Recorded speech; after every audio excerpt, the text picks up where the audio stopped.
Bagaimana caranya supaya jodoh kita itu Masya Allah. Masya Allah. Masya Allah. kebetulan usia saya sekarang 30 tahun Ustadz. Teman-teman, Pas umur ahli surga. Kata Ustadz ya tadi ya. bagaimana supaya kita itu cepat dapat jodoh itu aja Ustadz. Kita tadi nggak bahas takdir secara teoritis, saya hanya ngambil salah satu angle-nya aja. Apa itu takdir? Ma asabahu lam yakun liyukhti'ah, kata Nabi. Wa ma akhta'ahu lam yakun liyusibah. Apa yang Allah tentukan menimpa seseorang tidak akan meleset darinya. Apa yang Allah tentukan meleset dari seseorang tidak akan menimpanya. Itu takdir. Sehingga kalau jodoh itu adalah sesuatu yang Allah udah tentukan 50.000 tahun sebelum Allah menciptakan alam semesta, berarti miliaran tahun sebelum kita ada, udah dicatat di Lauhul Mahfuz, namanya udah ada, gak akan ketukar Bang Agung. Gak akan ketukar. Jadi jangan ada lagi anak muda yang khawatir tentang jodoh, karena jodoh kalian udah tertulis di Lauhul Mahfuz, pena telah diangkat, kertas telah kering. Kata Nabi dalam hadis yang lain, pena telah diangkat, kertas telah kering. Artinya gak akan berubah jodoh kalian itu. Dan semua kita punya jodoh, gak ada yang gak punya jodoh sama sekali. Kenapa? Wa khalaqnakum azwaja. Kami ciptakan kalian berpasang-pasangan. Loh kok kenapa ada yang meninggal belum menikah Ustaz? Berarti nikahnya di surga. WO-nya para malaikat. Lebih seru itu. Yang arrange-nya para malaikat. Penghulunya Allah langsung. Tapi bahwa dia tetap punya jodoh, kan kita hidup gak sekali kan? Hidup itu 2 kali kan? Mati yang sekali. Makanya dalam huruf Arab gak ada huruf mati ketemu 2 tuh gak ada. Kalau ada 2 huruf mati diganti menjadi tasydid.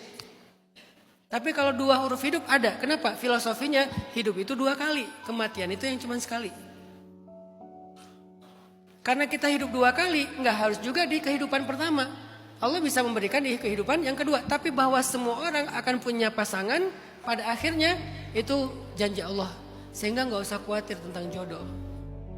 Ini pola pikir dibangun dulu sebelum saya jawab pertanyaan Bang Agung. Bahwa jodoh itu udah ditentukan, udah ditulis di Lauhul Mahfuz. Jodoh Bang Agung itu udah ada.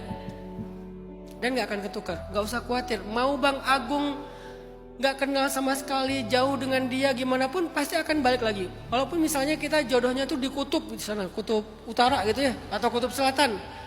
Yang satu di kutub selatan, yang satu di kutub utara. Ketemu kalau udah jodohnya, ada aja caranya.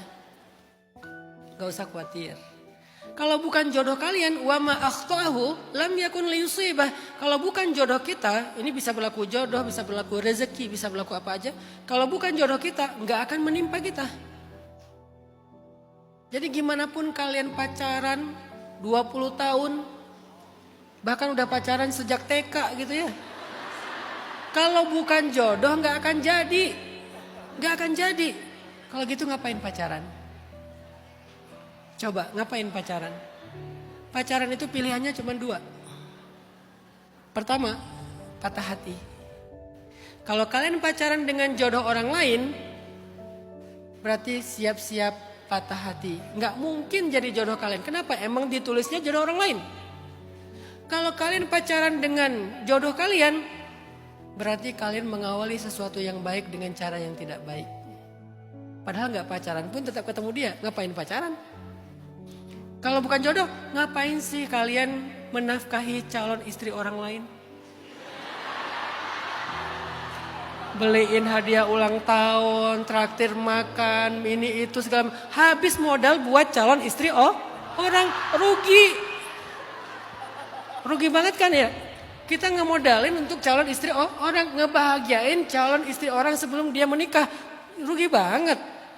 Mending nabung, mending investasi, mending usaha gitu. Mending buat upgrade skill kita, belajar kursus ini, pelatihan itu dan seterusnya sampai kita layak.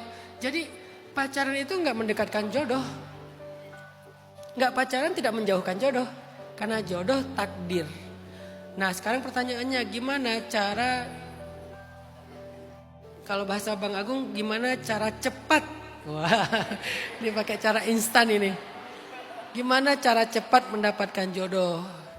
Bang Agung, Saya percaya dengan kalimat yang paling penting itu bukan mendapatkan jodoh yang cepat, tetapi mendapatkan jodoh yang tepat. Karena waktu itu bukan kita yang menentukan, Allah. Saya percaya bahwa cara terbaik mencari jodoh itu bukan pacaran, bukan buru-buru, bukan caper-caperan di TikTok, bukan ngedit video supaya terlihat keren. Pas ketemu orangnya langsung ta'awuz. Cara terbaik mendapatkan jodoh itu adalah memantaskan diri. Karena jodoh sudah ditentukan, pertanyaannya kita udah pantas belum pas ketemu dia? Udah pantas belum jadi calon suami dan calon ayah? Udah pantas belum jadi calon istri dan calon ibu? Jangan cuma istri dan suami, ayah dan ibu juga. Siapkan diri kita untuk jadi orang tua bagi anak-anak kita nanti. Jangan cuma siap untuk jadi pasangan. Itu pesan dari Bunda Eli Rusman. Saya sering ngisi bareng dengan beliau, kata Bunda Eli Rusman. Banyak sekarang anak muda yang siap menikah itu cuma siap jadi suami istri, belum siap jadi orang tua. Belajar ilmu parenting segala macam. Pantaskan diri kita. Jadi fokus kita sekarang apa? Upgrade diri kita, value kita, skill kita. Karena jodoh pasti orang yang sama. Dan dia juga kita berharap juga memantaskan diri. Sehingga ketika kita ketemu dalam keadaan yang terbaik, versi terbaik. Maka menjadi hubungan yang terbaik.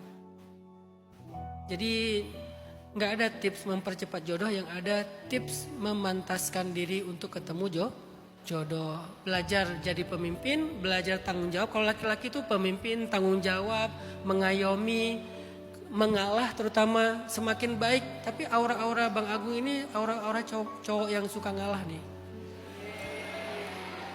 Jadi kalau semakin dia mudah ngalah, insya Allah dia semakin romantis. Romantis itu bukan, ayah kamu kerja di bengkel, bukan. Romantis itu bukan cuman kata-kata, romantis itu adalah sikap. Dan romantis itu adalah perasaannya. Kalau cewek apa persiapannya? Belajar, ini selain ilmu agama udah pasti lah ya ilmu agama ya. Sisi lainnya apa? Belajar tentang psikologi. Gak harus jadi seorang psikolog, ngerti psikologi aja dikit-dikit. Supaya apa? Karena psikologi itu kebutuhan hidup kita sekarang. Kita kalau nggak ngerti psikologi, minimal tentang bagaimana berkomunikasi, bagaimana bermuamalah, kita seringkali membuat sebuah kesalahan karena nggak sadar. Dan kesalahan itu kadang-kadang fatal. Belajar, karena laki-laki pemimpin, perempuan itu adalah guru. Guru bagi anak-anaknya. Kalian tuh ustazah bagi putra-putri kalian. Sehingga belajarlah menjadi ustazah.